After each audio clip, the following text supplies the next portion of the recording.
It was at Morecambe Bay on a cold winter's day that 30 young cocklers were sent on their way. Hestbank was the place where they worked the seabed.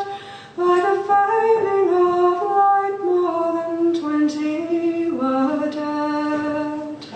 Husbands and brothers, sisters and wives, and honest days' work can take so many lives, and the Morecambe Bay tide is still turning.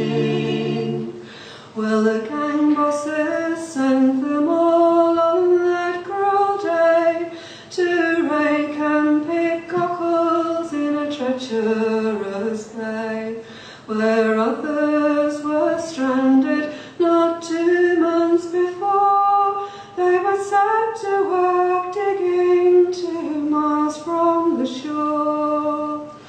Husbands and brothers, sisters and wives, an honest day's work can take so many lives, and the Morecambe Bay tide is still turning.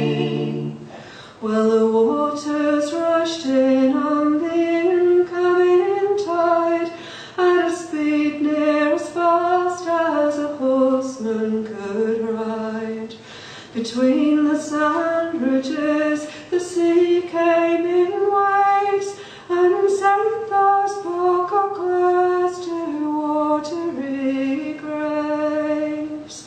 Husbands and brothers, sisters and wives, an honest day's work can take so many lives, and the Morecambe Bay tide is still turning.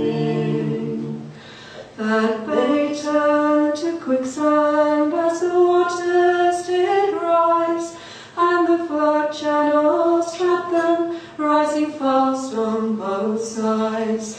They cried and they panicked with the sea all around. When the coast guards arrived, more than 20 had drowned.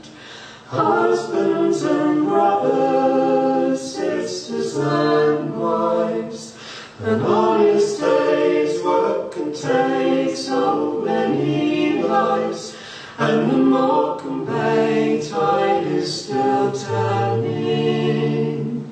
Were they told of the dangers when calming these beds?